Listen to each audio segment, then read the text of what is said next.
தந்தை பெரியார் தவறிவிட்டார் என்ற உடனே அவர் கொதித்த கொதிப்பு.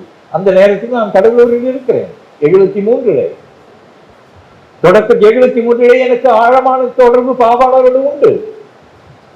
சரி, அந்த 73 இறந்த பொழுது அவர் பாவலர் பாட்டை எழுதிவிட்டு காட்டுகிற அந்த காட்சியில் நானும் ஒருவனாக இருந்தேன். அவர் படிக்க அதை கேட்கிற அந்த அந்த காட்சியில் நான் இருந்தேன். 73 பெரும்பணியை சுமந்த உடல், பெரும்புகழை சுமந்த உயிர் பெரியார் என்னும் அரும்பெயரை சுமந்த நரை, அடற்கதிரை சுமந்த மதி, அறியாமை மேல் இரும்புலக்கை மொத்துதல் போல் எடுக்காமல் அடித்த அடி எரிவோல் பேச்சு, பெரும்புதுமை அடரா இப்பெரியாரை தமிழ்நாடும் பெற்றதம்மா.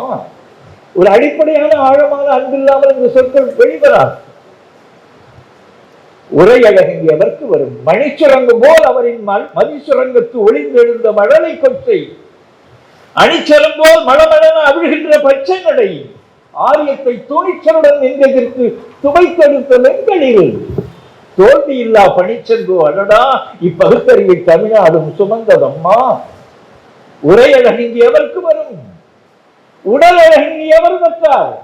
ஒரு முறை புதுச்சேரியிலே ராதாவனுடைய இந்த ரத்த கண்ணீர் நாடகத்தை பார்த்துக் கொண்டிருக்கிறோம். ராதா பேசுகிறார், எங்க கிழவனை பார்த்துட்டே இருக்கலாம்டா, அப்படியே ஜொலிப்படுறான் அந்த ஆளு அப்படின்னு அந்த நாடகத்துக்கு இடையிலே அவர் பேசுகிறத நான் கேட்டிருக்கேன்.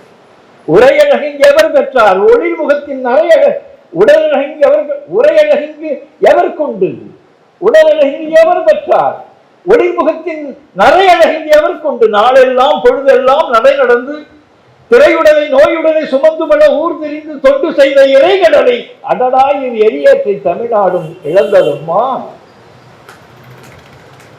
பெரியாரை அவர் தொடர்பாக இருக்கிற ஒவ்வொன்றும் அவர் பேசுகிற பொழுது பெரியாரை பேசுகின்றோம், பெரியாரை பாடுகின்றோம், பெரியார் நூல் கற்கின்றோம், பீற்றிக் கொள்வோம். உரியாரை போற்றுவதின் அவர் உரைத்த பலவற்றுள் ஒன்றை ஏனும் சரியாக கடைபிடித்தால் அடடா இத்தமிழ்நாடும் சரியாதம்மா என்று முடிப்பார்.